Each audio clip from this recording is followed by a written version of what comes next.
You ever feel like you're just a highly evolved ATM that's constantly out of order?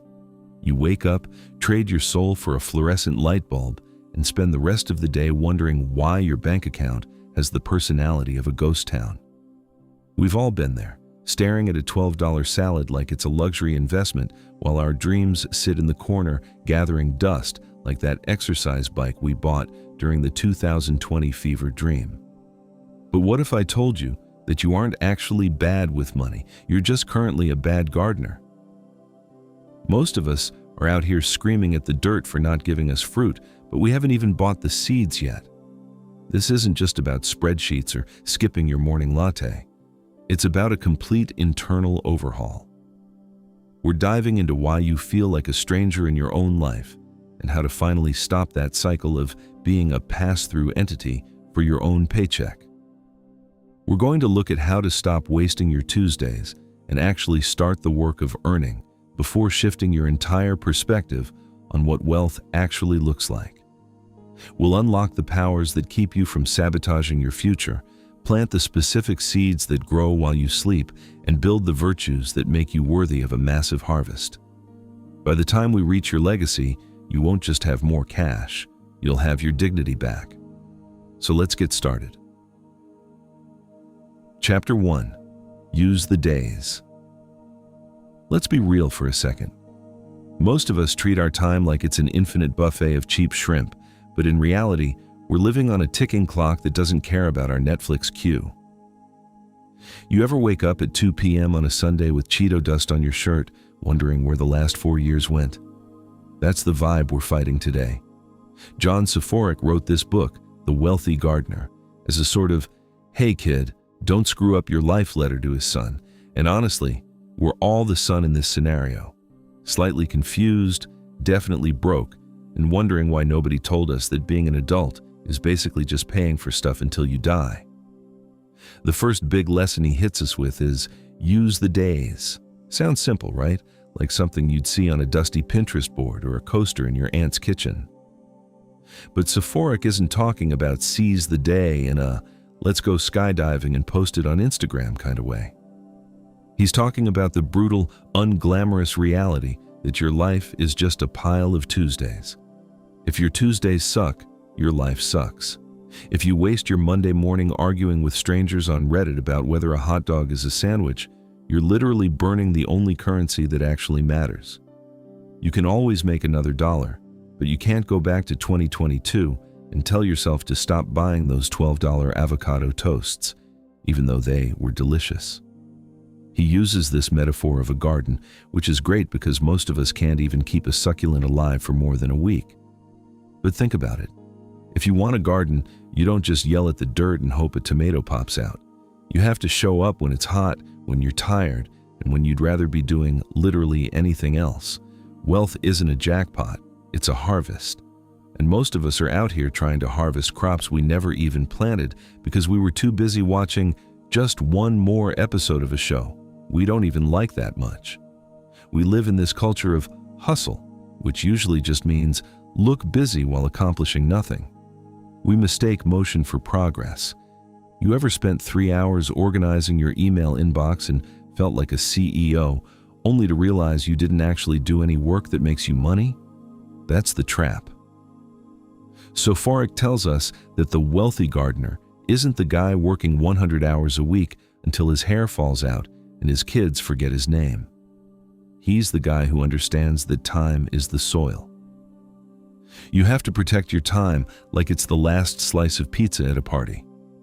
The central tension here is pretty uncomfortable. If you keep doing exactly what you did today for the next 10 years, where are you going to be? For most of us, the answer is exactly where I am now, but with more back pain and a slightly more expensive phone plan. We treat our future selves like a stranger we're happy to prank. Oh, future me will handle the debt. Future me will start the business. Future me will definitely go to the gym. Meanwhile, current me is on the couch eating cereal out of a mixing bowl because all the clean dishes are gone.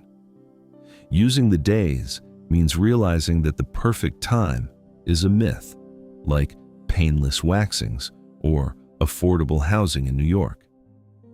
It's never going to feel right. You're always going to be tired. The economy is always going to be a dumpster fire. Your boss is always going to be a thumb with a haircut.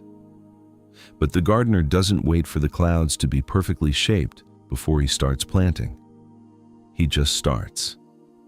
Because he knows that the sun is going down regardless of whether he's ready or not. Every morning, you get 86,400 seconds deposited into your account. You can't save them. You can't roll them over like an old T-Mobile plan. You either spend them on something that grows, or you let them evaporate while you scroll through TikToks of people making iced coffee. The difference between the guy who retires at 45 and the guy who's still working at 75 isn't usually luck or a small loan of $1 million. It's how they treated their Tuesday mornings 10 years ago. So, here's the question I want you to sit with while we dive deeper into this. Are you actually tending to your garden, or are you just standing in the dirt, complaining that it isn't raining money yet? Because the dirt doesn't care about your feelings, and the weeds are already growing while you're busy making a vision board. We need to talk about what actually happens when you start putting in the work, but first, you have to admit that you've been treating your time like it's trash. Are you ready to stop being a spectator in your own life? Stay with me, because the way we earn is the next thing we're going to dismantle. Chapter 2. The Work of Earning. So, we've established that your time is leaking out of your pockets like change through a hole in your jeans. Now, we have to talk about the actual doing part, which is where most people get a sudden urge to go reorganize their sock drawer instead of facing reality. Soforic calls this the work of earning. And let's be clear, he's not talking about the soul-crushing 9-to-5 grind where you trade your life force for just enough money to buy a lukewarm burrito and pay for a parking spot you hate. That's not earning, that's surviving. And honestly, we've been lied to about what hard work actually is. See, we've been raised in this weird culture that romanticizes the grind. You see people on LinkedIn posting about how they haven't slept since 2014 and they've replaced their blood with cold brew. They think if they just work harder at a job that doesn't care about them, they'll eventually hit a magic button that turns them into a millionaire. But you can be the hardest working person at the DMV and you're still just the person at the DMV. The work of earning isn't about how much you sweat. It's about the value of the seeds you're throwing into the dirt. The gardener tells us that there are two types of work. There's the busy work that keeps the lights on, and then there's the work. Capital T, capital W. This is the stuff that actually moves the needle. It's the deep, concentrated effort that builds a system. Most of us spend our lives chasing the next paycheck like a dog chasing a car. Even if we catch it, we don't know what to do with it and we're probably going to get run over. The goal isn't to work harder, it's to work on things that eventually work for you. Think about your current income. If you stop showing up tomorrow, does the money stop? If the answer is yes, and I'll be eating ramen by Thursday, then you aren't a gardener yet. You're just a hired hand in someone else's field. And look, there's no shame in that starting out. We've all had those jobs where the highlight of the day is finding a free donut in the break room. But the gardener's lesson is that you have to spend your extra time, those precious hours after the boss stops breathing down your neck, planting your own crops. The humor in our situation is that we say we want wealth, but we act like we're allergic to the boredom that comes with building it. We want the overnight success story, the viral video, the crypto moonshot. We want the lottery ticket because the idea of consistently putting in focused, high-value work for 5 years feels like a prison sentence. We'd rather be stressed about being broke than be bored by being disciplined. That's the real American tragedy right there. We're addicted to the drama of our own financial disasters. It gives us something to talk about at happy hour. But here's the truth. Soforic drops on us. Prosperity is a result of service. You get paid in direct proportion to the problem you solve. If you're solving the problem of this burger needs a patty, you get paid burger patty money. If you solve the problem of this community needs a reliable way to manage their logistics, you get logistics manager money. The work of earning is the process of upgrading the problems you are capable of solving. It's about becoming more valuable to the world. And man, that hurts to hear, doesn't it? Because it means if we're broke, we're either solving small problems or we're solving problems for people who don't have any money to pay us. It's a cold shower for the ego. We want to blame the economy, or our parents, or the fact that Mercury is in retrograde, again. But the gardener just points at the shovel. He says, "The earth is ready. Are you?" He talks about the 5-year plan, which sounds like something a Soviet dictator would come up with, but it's actually the only way out. Most people overestimate what they can do in a week and underestimate what they can do in half a decade. We get frustrated because we worked hard for 3 days and we aren't rich yet. We're like a kid who plants a seed and then digs it up every 20 minutes to see if it's growing. Is it a tree yet? No. This gardening stuff is a scam. I'm going back to TikTok. You have to find the deep work, that hour or two a day where you aren't checking your phone, you aren't reacting to emails, and you aren't daydreaming about winning the Powerball. You're just building your value. You're learning a skill that people actually pay for. You're creating a system that doesn't require your physical presence to generate $1. That is the only work that leads to freedom. Everything else is just decorated slavery with a 401k match.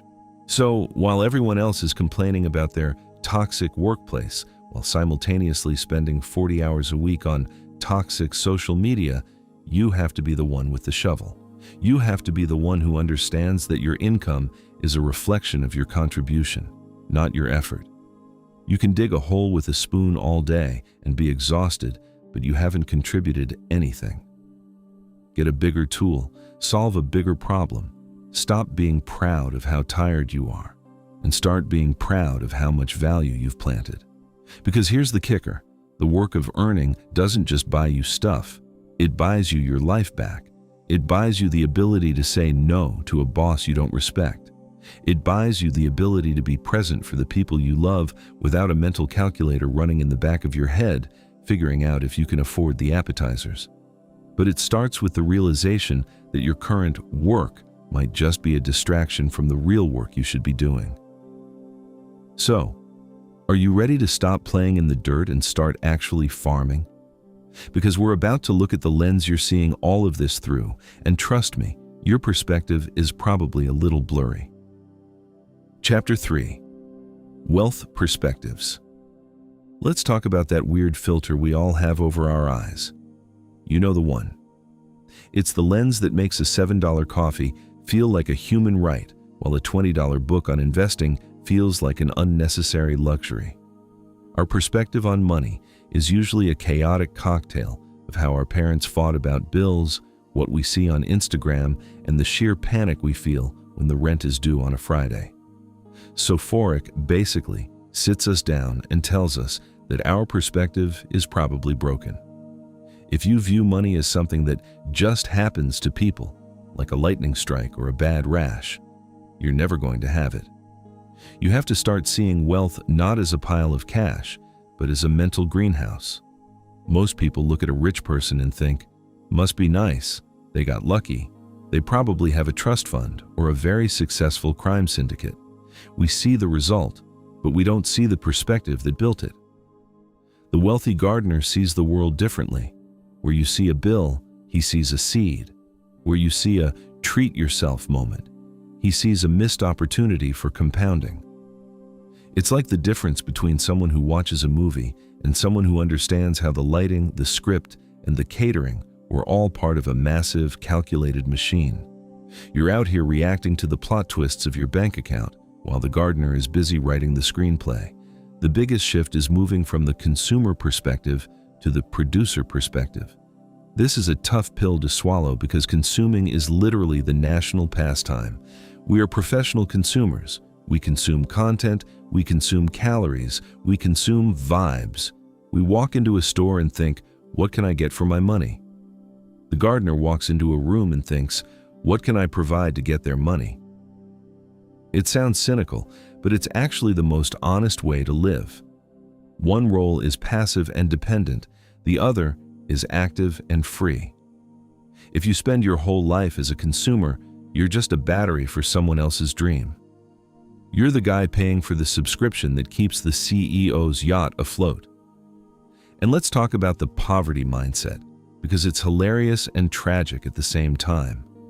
It's that voice in your head that says, "I'll never be wealthy, so I might as well buy these limited edition sneakers to make myself feel better for 20 minutes." It's a self-fulfilling prophecy. We sabotage our future because our present feels too heavy. We think wealth is for those people, the ones with the straight teeth and the Patagonia vests. But Soforic argues that wealth is a mental state before it's a financial one. If you can't manage $100 with a gardener's perspective, you'll definitely blow $100,000 like a sailor on shore leave. The gardener teaches his son that money is a servant, but it's a very disloyal one if you don't give it clear instructions. If you don't have a perspective of dominion over your dollars, they will run away to live with someone who does. Usually, they run away to Amazon or the local bar. Wealth perspectives are about seeing the long game while everyone else is playing hot potato with their paycheck. It's about being okay with looking boring or broke to people whose opinions don't matter, so that one day you can be free in a way they can't even imagine. You ever noticed how the people who talk the most about living in the moment are usually the ones who are terrified of the future? That's a perspective trap. The moment is great for a sunset. It's terrible for a retirement plan. The gardener lives in 3 timelines at once. He respects the past, his mistakes, he works in the present, the planting, and he envisions the future, the harvest. Most of us are just stuck in a loop of what's for dinner and why is my Netflix bill $20 now? We have to stop viewing wealth as a destination and start viewing it as a discipline. It's not a place you arrive at, it's a way you walk. If you change your perspective, you change your biology. You stop getting that dopamine hit from spending and start getting it from saving, from investing, from watching your little money trees grow their first leaves. It sounds nerdy, and it is. But you know what's less cool than being a money nerd? Being 65 and asking your kids if you can sleep on their couch because you thought YOLO was a valid financial strategy in 2024. So, the tension we're building here is, who is in charge of your eyes?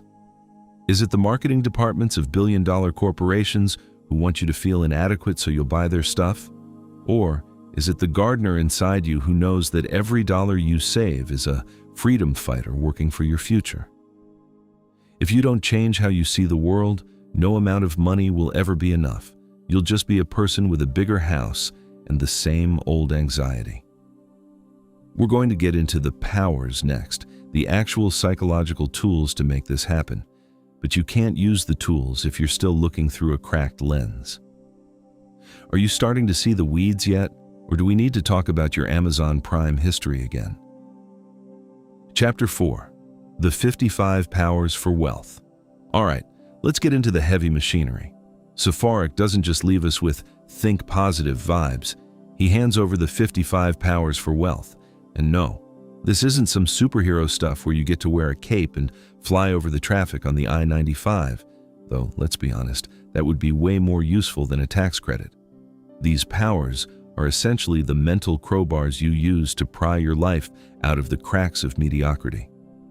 We're talking about things like the power of directed thought, the power of ambition, and the power of sacrifice. Now, sacrifice is a word that makes modern Americans break out in hives. We live in the era of DoorDash me a single cupcake because I had a minor inconvenience today. We want the prize without the price. But the gardener is cold-blooded about this. He says, if you don't sacrifice for your dream becomes the sacrifice. You're either giving up the temporary comfort of a shiny new car lease today, or you're giving up your dignity when you're 70 and can't afford your meds. Pick your poison. Personally, I'd rather drive a beat-up Honda that smells like old French fries now if it means I own my time later. One of the most hilarious powers he mentions is the power of autosuggestion. Basically, it's lying to yourself until you stop being a loser. It sounds ridiculous, like looking in the mirror and saying, "I am a money magnet," while your bank account is screaming for mercy. But there's a psychological grit to it. Most of us have auto-suggestion running in reverse. Our internal monologue is a 24/7 news cycle of, "I'm bad with math, I'll never get ahead," and "Why is everyone on LinkedIn more successful than me?" That's a power too. It's just the power to stay stuck. The gardener tells us to hijack that system. If you're going to talk to yourself anyway, you might as well say something that doesn't make you want to crawl under the covers and hide from your landlord. Then there's the power of association. This is the one that gets people defensive. You've heard that you're the average of the 5 people you spend the most time with, right? Well, if those 5 people spend every Friday night getting hammered and complaining about the system without doing a single thing to change their own lives, guess what? You're the 6th complainer. The gardener isn't saying you have to dump your friends like a bad habit, but he is saying you need to find people who make you feel a little bit uncomfortable with your own laziness. You need to hang out with people who talk about ROI and equity instead of just who got canceled on Twitter today.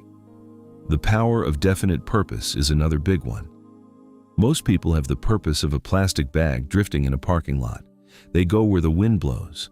If the boss says work late, they work late. If the TV says watch this, they watch it. The gardener has a North Star. He has a definite chief aim. When you have a purpose, you develop a filter. Suddenly, that $100 night out doesn't just cost $100, it costs 3 hours of progress toward your goal. It makes saying no easy. And no is the most powerful word in the wealth-building dictionary. No to the lifestyle creep. No to the opportunities that are actually just distractions in a suit.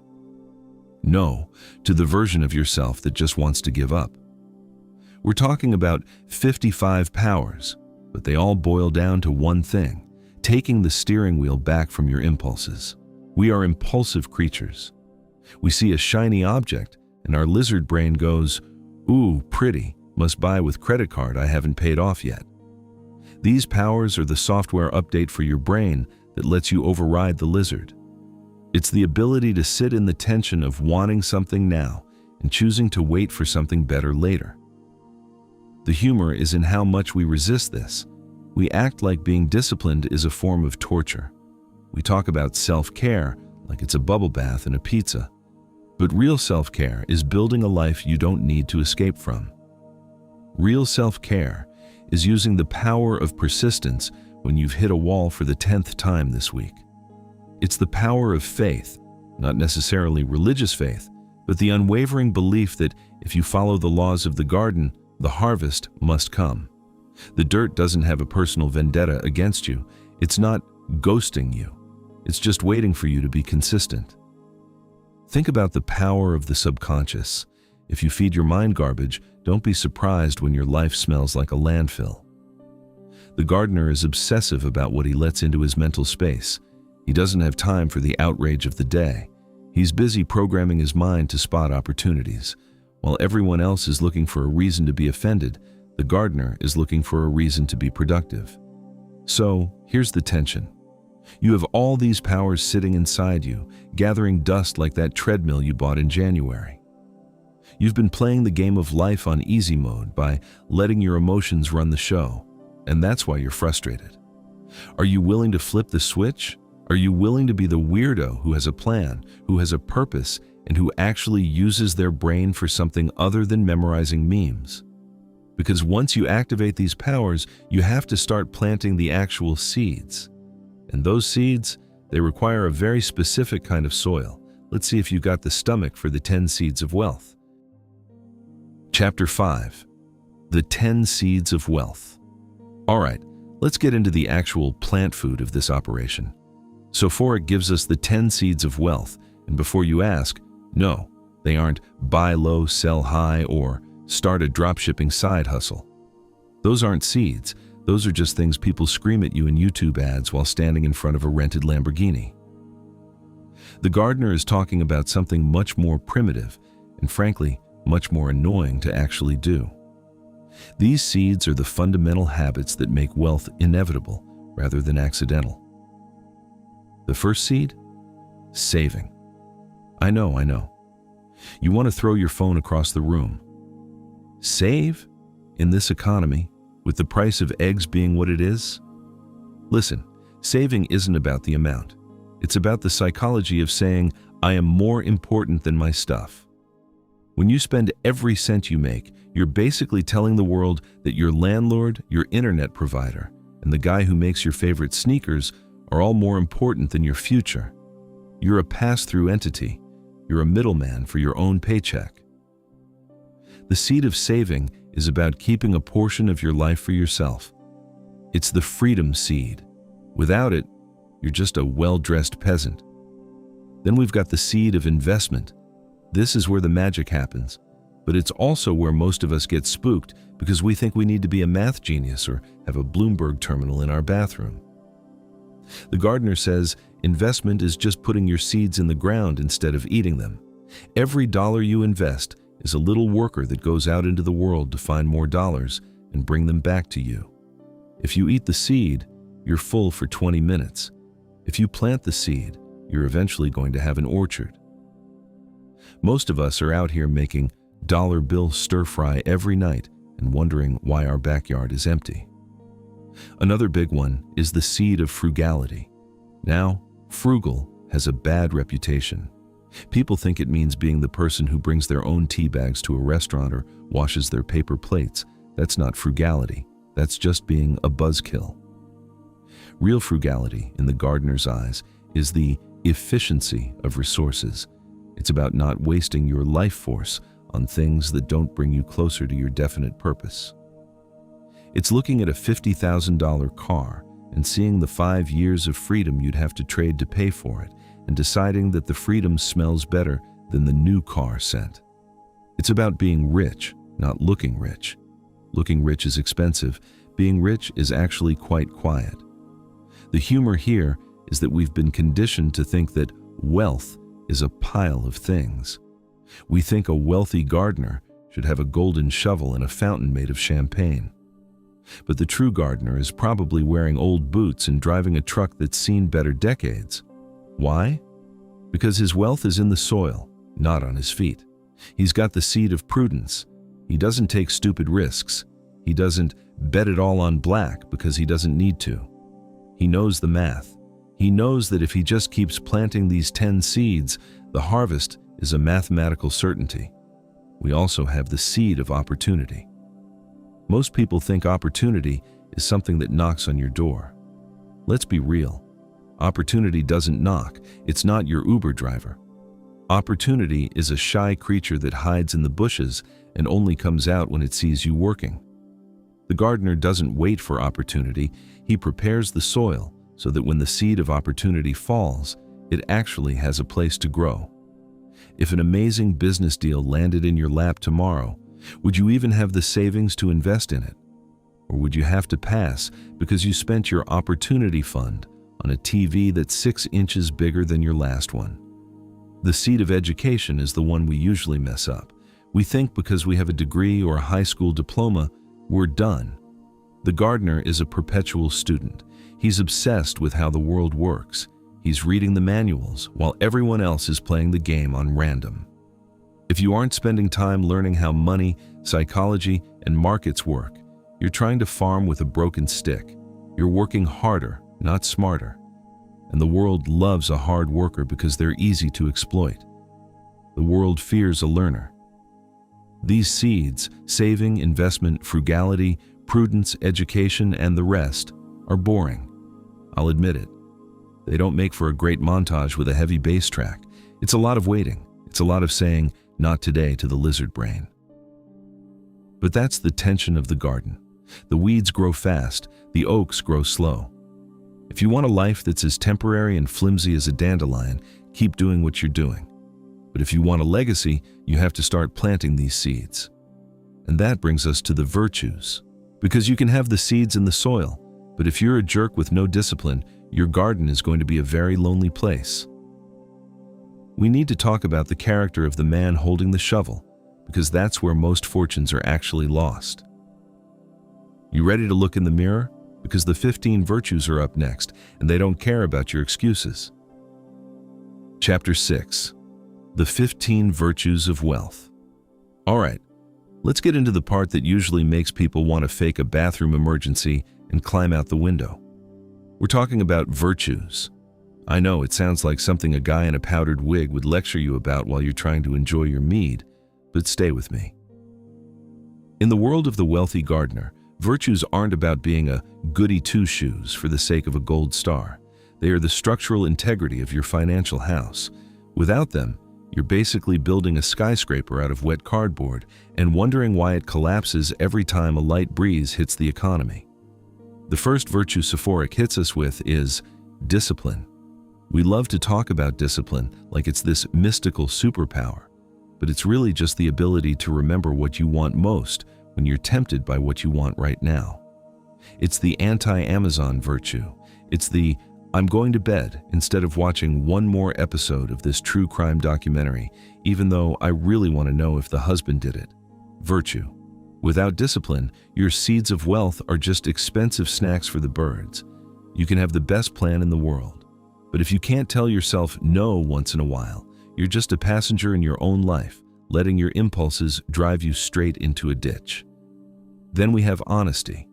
And look, I'm not just talking about not robbing a bank, though for the record, don't do that. The ROI is terrible and the roommates are loud. I'm talking about being honest with yourself. Most of us are living a financial lie. We're out here using credit cards to buy a lifestyle we haven't earned yet, pretending we're investing in our image. That's not an investment, that's a costume. The gardener says you have to be brutally honest about your starting point. You can't navigate to where you want to go if you're lying about where you are. If you're $50,000 in the hole, don't call it leveraging your future. Call it what it is, a hole. Now grab a shovel. The humor in this is how much we try to bypass character. We want the 7 hacks to wealth or the 1 weird trick to get rich. We want the shortcut that lets us stay lazy, impulsive, and slightly dishonest. But wealth is a magnifying glass. If you're a mess when you're broke, getting rich just makes you a giant mess with a bigger pool. The 15 virtues are the training wheels that keep you from crashing once you actually start moving fast. Take patience. We live in a world where instant gratification is too slow. We want 15-minute grocery delivery and 5-second skips on ads. But a garden doesn't care about your high-speed internet. You can't yell at a tree to grow faster. The virtue of patience is the ability to work in the dark, in the silence, without any immediate reward, because you trust the process. Most people quit right before the harvest because they're bored. They've been working for 3 months and they aren't on the cover of Forbes yet, so they decide the whole thing is a scam. The gardener just keeps watering. He knows that the most valuable things in life take a long time. If it happened overnight, it probably wouldn't last through the weekend. Then there's courage. People think wealth building is for the safe and the boring. Not true. It takes a massive amount of courage to live differently than everyone else. It takes courage to be the person who says, "No, I can't go on that $3,000 trip to Tulum because I'm building something." It takes courage to invest your hard-earned cash when the news is telling you the world is ending for the 47th time this year. It takes courage to fail, to look like a fool, and to start over. Most people are too scared of what their neighbor, who, by the way, is also broke, thinks of them to ever actually become free. And let's not forget gratitude. It sounds cheesy, I know. But if you're always focused on what you don't have, you'll never have enough. The gardener is grateful for the dirt, the rain, and even the occasional pest, because it's all part of the ecosystem of growth. If you can't find a way to be happy with a sandwich and a library card, a private jet isn't going to fix your soul. It'll just be a very fast way to get to your next disappointment. The central tension of these virtues is that they are hard. They aren't fun. They don't have a like button. They require you to be the adult in the room when everyone else is acting like a toddler in a candy store. But here's the resolution.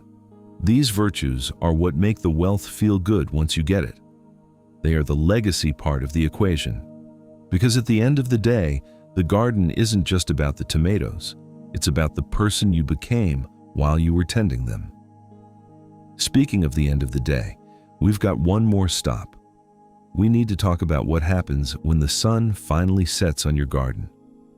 Are you ready to talk about the legacy? Chapter 7. Legacy of the Wealthy Gardener.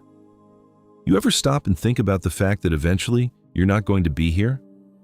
I know, that's a real kill the vibe way to start a conversation, especially when we've been talking about bank accounts and compound interest.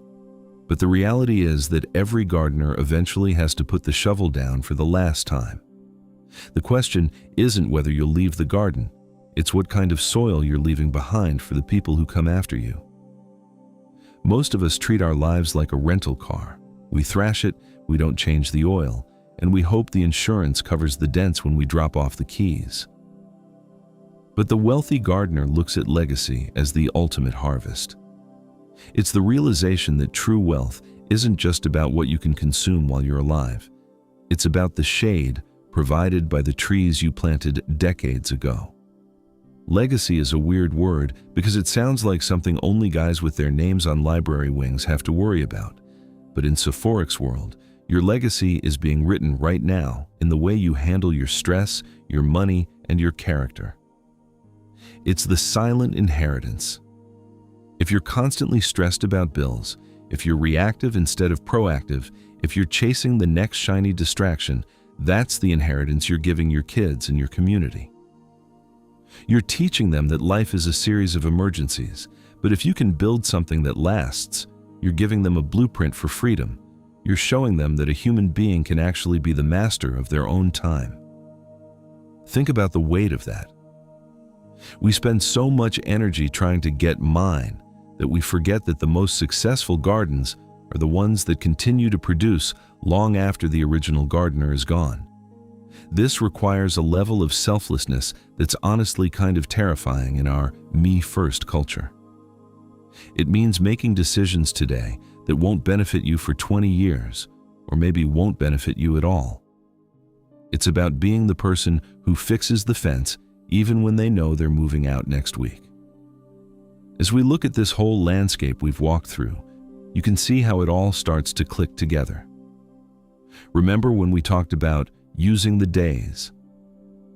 That wasn't just about productivity, it was the foundation for this very moment. You can't leave a legacy if you're still wasting your Tuesdays. You can't plant an oak tree if you're too busy scrolling through the digital junk drawer of the internet. And that work of earning, the deep, focused effort we discussed, that's the fuel for the legacy. It's the difference between leaving behind a pile of debt and leaving behind a system that generates life. When we shifted our wealth perspectives, we stopped seeing money as a way to buy stuff and started seeing it as the walls of a sanctuary. You need that sanctuary to protect the virtues we just talked about. It's hard to be patient, courageous, or honest when you're one missed paycheck away from a total meltdown. But when you've planted those 10 seeds and you've nurtured them with the 55 powers, you create a space where character can actually grow. The wealth doesn't just buy you a nicer car. It buys you the mental quiet required to be a better person. It buys you the ability to be the wealthy gardener in your own family's story. So, we're back to that central tension we started with. The gap between where you are and where you could be. We've looked at the tools, we've roasted the excuses, and we've seen the map. The resolution isn't some secret formula or a magic stock tip. The resolution is you. It's the quiet decision you make when this video ends and you're staring at your reflection in the black screen of your phone. Are you going to keep standing in the dirt, or are you going to start planting? The garden is waiting. It doesn't care about your past mistakes, your student loans, or the fact that you've been a bit of a disaster up until this point. The soil is indifferent. It just responds to what you put into it. You have the seeds. You have the shovel. And now, hopefully, you have a little bit of that gardener's perspective that makes the long walk feel worth it. I'm curious, though. What's the one weed in your financial life that you're finally ready to pull? Or maybe there's a seed you've been holding on to, too afraid to plant. Drop a comment and let's talk about it. We're all just trying to figure out our own plot of land, and it helps to know we're not the only ones with dirt under our fingernails. If this conversation gave you something to think about, maybe hit the like button or stick around by subscribing. It helps the channel, sure, but more than that, it keeps us all in this together. Anyway, that's enough for today. Go outside, breathe some air, and maybe do one thing that your future self, the one sitting under the shade of your legacy, will thank you for. Take care of yourself.